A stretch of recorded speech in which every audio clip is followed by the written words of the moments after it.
Alright, in this video we're going to demonstrate how to flush, or what you say, bleed your brake fluid on a Mazda 3. This happens to be a 2004 Mazda 3 Dynamic, and here is the brake fluid.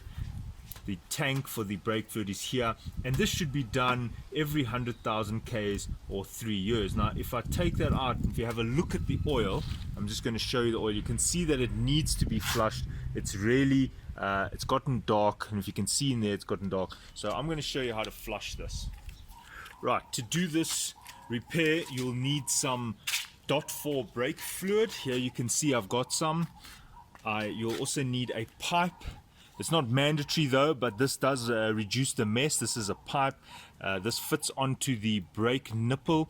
As you'll see, you also need a size 10 spanner, maybe a rag, and a bucket of some sort, which you'll see how we use it. Now the principle of this repair is you've got to go to each wheel. You've got to go to each wheel one by one, unscrew the brake bleed nipple, pump the brakes, keep topping up the fluid in the front tank there until you see a clear fluid coming through the pipe. Then you know it's bled. You'll tighten the nut and move to the next wheel. So this is a time-consuming job because you've got to go wheel by wheel. It does help if you have a second person, although you can do this by yourself. You can get something called a one-man brake bleeder, which has a little valve here, so the oil can only go one way. But because I've got a partner here, it'll be much quicker, because then the other mechanic can do the pumping on the brake pedal while I adjust the nut. Now all of this will make sense once you watch the video. So without further ado, let's bleed the brakes on the Mazda 3 car. Okay, step one. I'm going to take the bucket and I'm going to set it up by the wheel that you're going to start with. I'm starting on the back. It doesn't matter which side you start. You can start any side. Right, so there's a brake bleeding nipple here at the back. There's a little rubber cover on it. So you remove that little rubber cover. Now there's the bleed nipple. What you're going to do is you're going to insert the pipe on it like that. You don't have to do this. It just stops the mess, the oil all seeping down here and getting onto the disc. Now my advice is, if you're working on brakes, it's always a good idea to just spray it with a hose pipe before you start working on it, just to clean the excess brake dust, because the brake dust is poisonous. So what you could do, and I will do it, I will show you on one of the wheels, is just go with a hose pipe and actually just rinse out the brakes before you actually start working here, to get rid of that dust which you mustn't breathe in. Alright, so now here is the hose. I'm going to put it in the bucket, and now what I'm going to do is I'm going to get the other mechanic to go into the car and start pumping the brake pedal, but only once I've loosened this little nut here. I'm just loosening it. There we go. Go sit in the car. And as I loosen it, the other mechanic will start pumping. Okay, pump. There you go. And you can see the brake fluid coming through, and the first wheel will be the worst in terms of how dirty it is. So you're going to have a lot of dirty oil coming through here, and it's going to literally flush all the dirty oil out. Now I'm going to just show you, while he's pumping, I'm going to actually just go and show you the brake fluid tank and what's happening there. Right, so what's happening here, you can see the tank is actually getting empty. You see, it's actually flushing through. So I'm just topping it up. Now one of the problems with brake fluid is it actually oxidizes. So if you've got an old brake fluid sitting on your shelf for years, it actually becomes a bit fraught. It actually goes off. So it's important to use brand new brake fluids. So that is why I've used that old one, because I'm just flushing it out. I'm using these old half empty ones just for the flushing factor, because they actually provide very little service to me now that they've been open for over a year. And you can see how the old brake fluid is moving through the system, and that's the pressing of the brake pedal.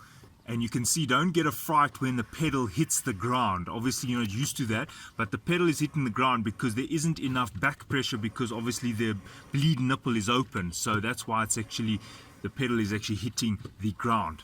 if we come and have a look here at the back, you can see the dirty oil starting to pull up here, and it's coming through that brake bleed nipple, as you can see there.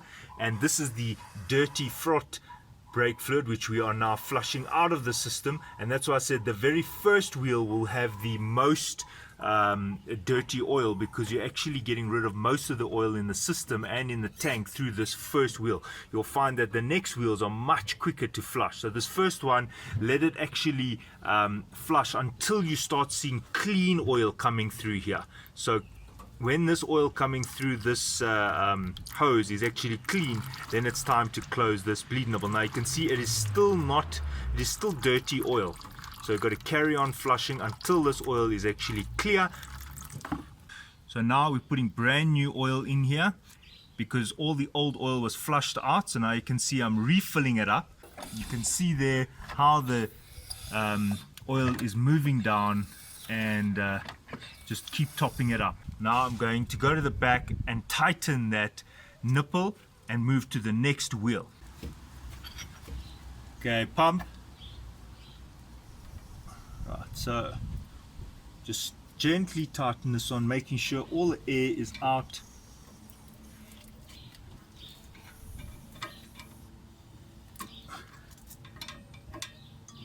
Right, and that's it. So now I can take that off.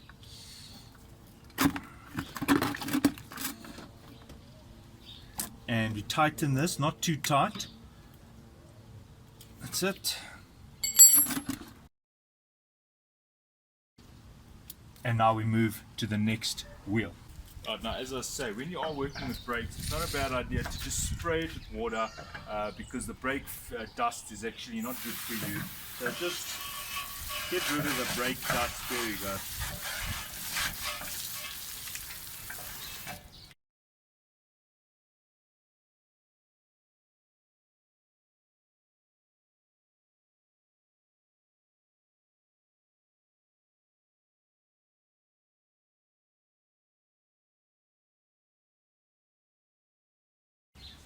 Fuel pumps, because the dirty oil is now mostly out of the system. It's really just some of the dirty oil in the parts and the cylinder in that area.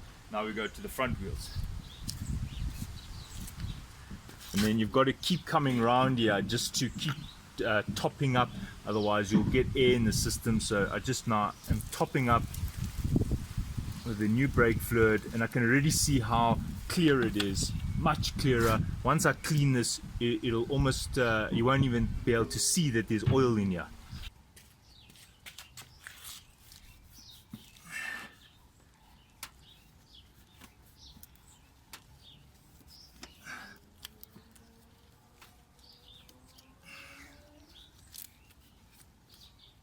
So there's the nipple. And now I'm fixing the pipe onto it so it doesn't leak oil everywhere, and that's going into my bucket.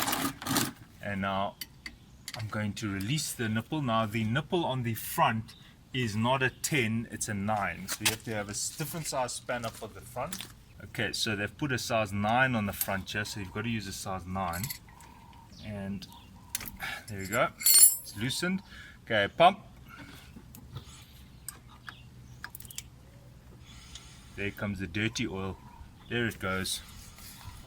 And that's it. I can see it's getting clean now.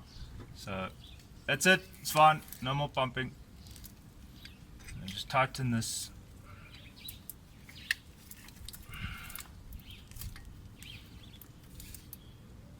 That's it. And put the nipple back on. Put the cover back on. There you go.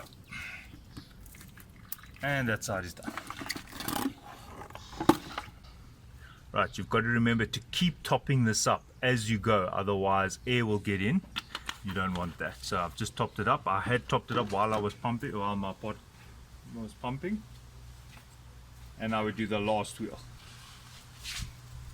Right, now I haven't shown the fourth and final wheel because it's the same procedure and I don't want to waste time, but what I do want to tell you is that once you've completed the service and you've completed the fourth and final wheel, you must go to the front of the car, make sure the brake fluid is at the top, and now you can see the tank over there, the fluid is at the very top mark, and what will happen is it will go down a little bit, and it's important to start the car, press the brakes a few times, and you might find that the fluid does drop down a little bit, and that is why it's important to check this with the car started. So the closing of this brake bleeding video is that you would start the car, pump the brakes a little bit, hold your foot on the brake, release it, and even if you take a car for a drive and then just check the brake fluid level one more time, and then remember to put the cap back on, and there you're done. So I hope this is informative. Thanks for watching. Cheers.